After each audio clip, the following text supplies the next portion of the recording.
Oh my gosh, I can't believe it. I am just absolutely blown away at the crap I see on a regular occasion. Check out this little return we have here where this fascia board goes into the roof deck with ice and water is flashing. You can clearly see right there, they got it rolled up as a piece of flashing on the outside of the fascia board, but where's the flashing? You see all the dirty water trail just above my finger out of reach right there where the water's running in, and guess what? Going right off the flashing under the fascia board, right under this shingle, under this one, and right on down. So we got a call to come look at this roof. We're trying to work it in around the weather because it's still nasty, cold, and windy out. First part of January 2025. Going to the garage right here of this condo. There's a leak on this corner of the dormer, leak on the other side of the dormer. We're here checking it out. And the problem is the stuff that I see on a regular occasion, it's just not right. It's really simple to do this stuff right. You don't use ice and water. Just like act as flashing. Mind blowing, right? Step flashing. What are you going to get into? I'm going to show you the stuff that's going on here and maybe you can learn from it. So these 3 shingles right here, and by the way, I'm in the same neighborhood I was at just around the corner over there. Oh, I think it was, sorry, keep the sun off you, a live stream I did right after Christmas before New Year's of 2025. So it was like the last week of December in 2024. It was about a chimney, flashing, nail placement, key away. We're going to get into all that because I think it's the same contractor that did this one right around the corner of this condo neighborhood here. All right, so 3 shingles here. No step flashing anywhere right here. I mean, give her the benefit of the doubt. There's 2.5 shingles, but nevertheless, step flashing. We're going to talk about that because it's so simple. I don't understand why people mess it up. But if you're an installer, you're a DIYer, you might learn some basics of step flashing, and there's only about 3. Shingle, step flash, shingle. It's that simple. So you bring your shingles up right here into this piece of flashing, this fascia metal right here that comes in, right? Put a little slit in the bottom edge like this, but in the corner there. Get your piece of flashing up under that and slide it down till it gets about right in this general area right here. And this shingle's not got a cut. The problem is this shingle at some point runs out up under the ice and water. If you have flashing behind this metal onto this shingle, that's what you start with right there. Then you lay this shingle down. Get it shot in place. Don't put your nails anywhere near that area. Once that's down, step flashing every step of the way. So before this one goes down, you put another piece of flashing right here behind the metal, and it's going to lap over the other piece of flashing because that flashing, you put it right here at the buildup, it's going to go up about yay high, provided you're using the right kind of flashing, the right size for the right size of shingle. You don't want to use the old mill flashing. You want to use a metric shingle, or most of them are going to be a metric, so a larger exposure, you need a larger piece of flashing. Anyway, step, shingle, step, shingle, step flashing right there behind the metal and everything. Shingle, lace your valley, take off. Simple. That simple. I just taught you something in 3 minutes after the first minute of showing you this. All right, so we're going to go into some other things. Ice and water is not a cure-all. We've already talked about that. You're not going to be able to see it on this. It's way too tight. I'll try to show you on the other. But there's step flashing in this wall. If I can get my phone lens, is right here, but my phone goes down lower. I can't get it down to the roof deck low enough to show you, but just trust me. If I lay my head down and I pry this up and I peek under there, you can see step flashing in the wrong areas, but you don't see step flashing on a shingle anywhere. It's because they put the shingle or the step flashing down all the way up the wall, put ice and water on top of it, and then wham, bam, thank you, ma'am. That's all they did on this. Right here, we're gonna look at this. There's something easy to learn. Any roofers that are skilled, that use any kind of brain cells in their brain they've got, see something right there.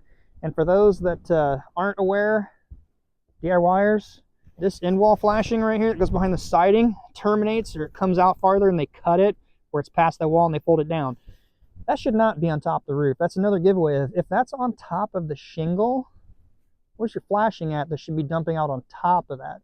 That's right, it's on the roof deck. So any water that comes down this wall that gets in between the shingle and the flashing is now exposed to your roof deck. But they got ice and water on it. It's not going to leak. It's a perfect, fine installed roof because we got ice and water. It's just cracking myself up here. Anyway, and that hits the siding here, goes down the J channel, and carries it down into this corner here. Guess what? Where that end wall flashing comes out, and you got no flashing dumping out on top of it whatsoever, and I can clearly see, and you can see because it's on top of the shingle right here. That means there's a penetration right here, where this shingle is cut like an L and shoves up in there, providing they have it absolutely tight in there. There's still a hole where water's running down that wall or coming down this J and going right into that hole right there. Not good. Why is my phone showing AE/AF lock, auto something, auto focus? I don't know, probably bump something on my screen here. All right. Also, I want to show you some with this trim nail right here. A couple things. One, never put a nail in any kind of flashing, very bottom of your flashing. Try to bring it up a little bit. Number two to that rule, whether it's a pipe right here where water hits the pipe and diverts around either side, don't put a nail right where the water diverts and comes down. So in this case, water coming down this wall should not be dumping out onto a nail. It's not quite right there, but it's pretty daggone close. Reason is, it'll pull loose. You shouldn't be able to pull a nail up with your fingers like this. That's not good. Not good at all. Pull them up and then keep them away from where water diverts and splits. So I want to point that out real quick.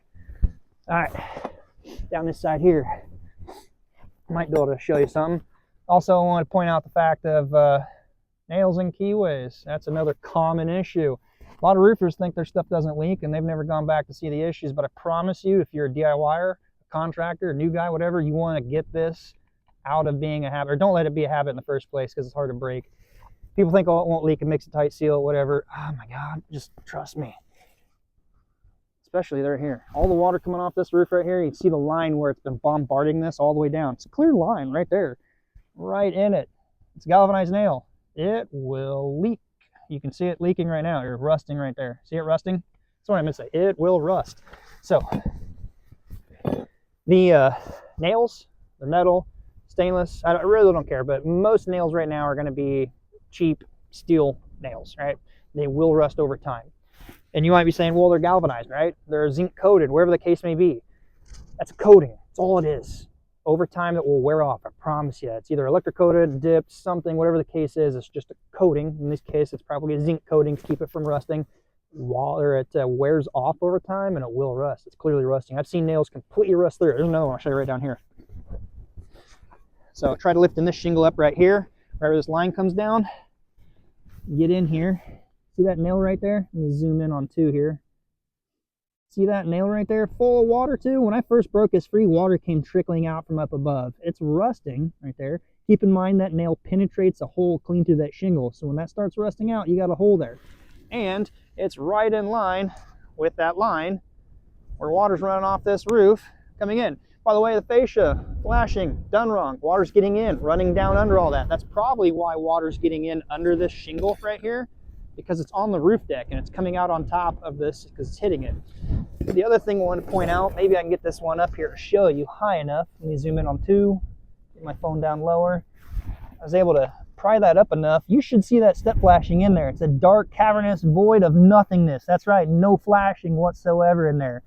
One of them I was able to pry up just high enough to see past the common bond up here, and I saw ice and water, just further confirming the fact that they shot all the nail or the step flashing down to the roof deck, which is just not good. You don't want to do it. This end wall flashing, at least they have under the shingle, but you can still kind of see up under it. Let me try to get you down low enough, because where this shingle bottom edge is, I want to show where that intersects with the end wall flashing that comes up right here. You'll see there's nothing there. You should see a piece of flashing under the shingle, behind the siding and everything, coming down past that cut. So if you know there's an end wall flashing that terminates, and you have no flashing dumping on top of it, it's running under it. Again, where that shingle's cut like an L to fit tight up in there. It's penetration. Right in this roof, in the attic where I was, there's a leak right here, a leak right there. Now, the fact that the rest of this is done wrong, and no flashing clear up from the top, just ice and water, my opinion, this from the fascia board there needs flat barred out all the way down the wall, around the front, and all the way up the other side. Repeat the process and do this. Now it's a costly repair. This roof's not very old because somebody didn't do it right in the first place. Oh, hang on. We got the autofocus. I got to get this off. We'll wrap this up here. Autofocus. I think it's off. I don't know. Maybe. All right, we're just going to wrap up. I don't know if the autofocus is off or not, but just the stuff I see is just ridiculous. It's not hard to do a roof, to do it right the right way. There's really not many steps. It's pretty common sense. Water flows downhill. If you can understand some simple basics, you would think you wouldn't have these many issues going on. Now, a lot of stuff I cover and document in video, I may not get. So I'm trying to turn it into a learning experience right here. Maybe you can learn something from this. It happens way too much. That's why I'm trying to do this, to maybe shed some light on this so you don't end up in this situation, that somebody will take care of it, do it right in the first place. Maybe it's a shocker, I know, right? way too often people are getting in the roofing business to sell, to be a paper pusher, to sub it out to whoever and have no quality control. Start a business, fine. You want to sub it, you want to sell it, fine. Have some quality control, teach your guys right, have a process installed, whatever. But you know, there's some changes coming in the industry. As of right now, it's January, end of January 2025. Insurance companies will be like, no, we're not on the hook for that crap. It's going to start shifting back to the old mom and pop style where roofers are doing the roof and owners, family ownership, reputations, and brands. So I'm hoping it's going to be a shift back like it was a couple decades ago. Anyway, my name is Brian with Brand Roofing. If you're new to the channel, I try to share what I know here to save you guys future headaches. If you got anything beneficial out of it, share it with somebody you may know. Until next time, be safe. We'll see you on the next one.